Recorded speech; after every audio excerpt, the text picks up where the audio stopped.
Allez, bonjour et bienvenue sur universimu.com aujourd'hui pour une vidéo React. C'est un peu hors sujet ce que je vais faire aujourd'hui. C'est sans doute la première vidéo React que je fais et ce sera peut-être même bien la dernière. Mais je vois fleurir un petit peu partout des vidéos de youtubeurs de renom comme Texama dernièrement, et c'est d'ailleurs suite à sa vidéo que je fais cette réaction, qui annonce qu'il quitte Nvidia pour passer chez AMD. Alors dans cette vidéo, je voudrais vous faire un retour de mon expérience, que ce soit chez Nvidia ou chez AMD. Spoiler, aujourd'hui, je suis de nouveau sur une carte Nvidia et la vidéo n'est absolument pas sponsorisée. Si Aurélien Texama se permet de dire fuck you Nvidia, c'est absolument pas mon cas et mon profil pro n'intéresse de toute façon ni AMD ni Nvidia pour que je parle de leurs produits. Du coup, j'ai que dalle et je pourrais presque me permettre de dire fuck you autant à Nvidia qu'à AMD ou à Intel, Corsair, Elgato, Logitech.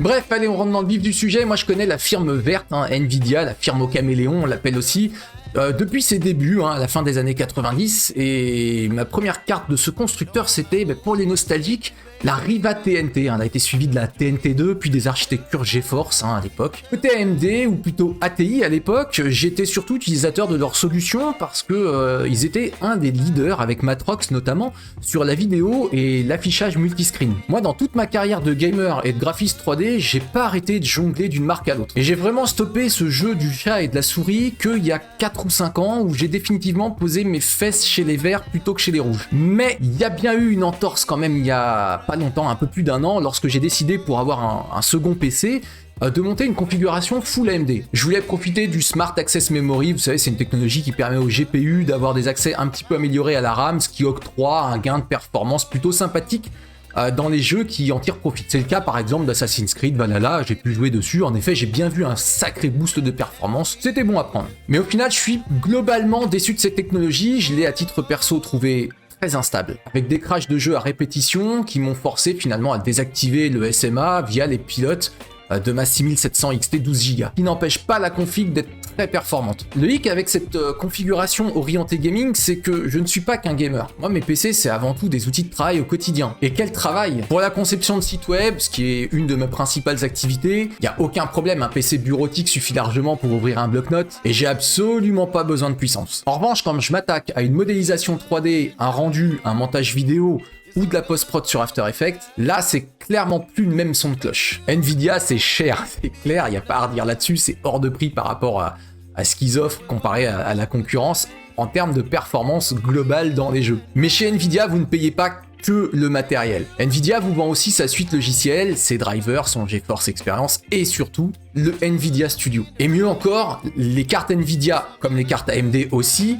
elles disposent de drivers certifiés pro qui sont censés améliorer les performances et la stabilité dans les applications comme 3ds Max, comme Adobe Premiere, After Effects, etc. Côté AMD, on a également des drivers pro, j'ai eu l'occasion de les tester. S'ils sont très satisfaisants sur 3ds Max, ils ne le sont pas du tout sur les bancs de montage vidéo. J'ai repéré aucun gain de performance et encore une fois une stabilité plutôt médiocre sur les exports. Là où les drivers et les cartes Nvidia, il faut bien l'admettre, boostent littéralement les performances quand il s'agit de faire un rendu sur 3ds Max ou sur Adobe Premiere. Et là je vous parle que la partie professionnelle, vous le savez que je suis aussi streamer sur Twitch et là encore le passage d'Nvidia à AMD, ça a été pour moi la douche froide. J'avais pris pour habitude d'utiliser Nvidia Broadcast, vous savez c'est un petit logiciel qui permet, vous le voyez en action c'est un logiciel, moi j'ai une petite webcam à 10 balles là, ça permet de flouter le fond en temps réel, là ma main n'est pas floue, l'arrière-plan est flou, ça c'est Nvidia Broadcast qui le gère, vous l'entendez également dans ma voix puisque je suis dans une pièce qui n'est pas terminée, j'ai de l'écho, et en fait le Nvidia Broadcast vient enlever le bruit et réduire l'écho. Tout ça c'est une intelligence artificielle qui le fait en temps réel sur mon PC, c'est vrai qu'on n'a pas ce niveau de performance chez AMD, on a un algo,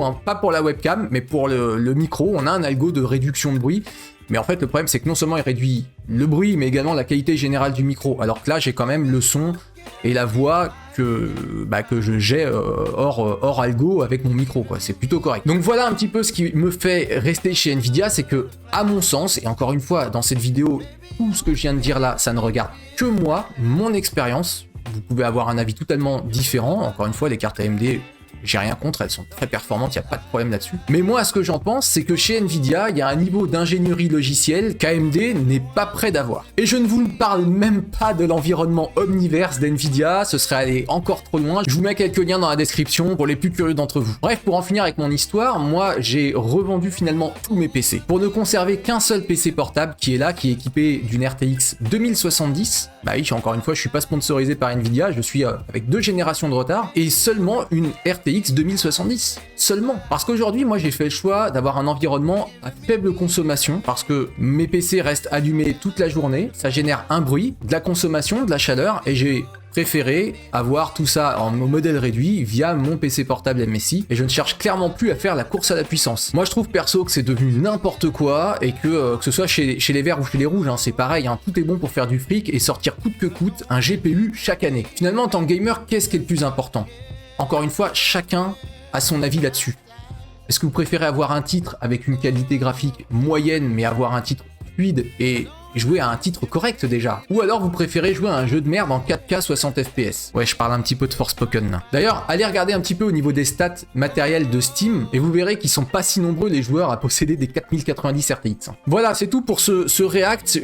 J'étale ma vie, je suis désolé, mon opinion, mon avis sur les choses. Je prends en fait beaucoup de recul par rapport à toutes mes années d'expérience en tant que gamer, de mec qui monte son PC et qui claque aussi une somme folle dans tout ce matériel qui se retrouve finalement très rapidement obsolète. Finalement, mon PC portable aujourd'hui, il a 2 ans. C'est vrai que je l'ai payé cher à l'époque, mais il a 2 ans. Il tient carrément la route. Et je compte le garder encore un petit peu. Et spoiler, si AMD ne fait pas d'effort côté logiciel, c'est-à-dire d'avoir un environnement de travail avec des pilotes qui accélèrent toutes les applications et un petit peu d'intelligence artificielle là-dedans, et je parle pas du DLSS et autres, hein, moi je parle pas côté jeu. Côté jeu, je suis déjà largement satisfait par ce que j'ai là.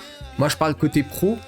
Eh ben, il y a de fortes chances pour que ma prochaine configuration soit encore équipée d'un chipset Nvidia. Voilà, dites-moi ce que vous en pensez dans les commentaires, ça m'intéresse un petit peu d'avoir vos avis là-dessus. Je vous mets également la vidéo d'Aurélien, Texama, vous allez voir un petit peu son avis, pourquoi il est passé de Nvidia à AMD. Son avis est super structuré, argumenté, vous allez voir, c'est plutôt sympa ce qu'il raconte dedans, il parle un petit peu de son expérience, de sa position également, et c'est très intéressant d'avoir son avis. Voilà, je vous laisse mettre un petit pouce vers le haut, vous abonner à la chaîne si c'est pas déjà fait, et je vous dis à très bientôt sur universimu.com. Ciao tout le monde.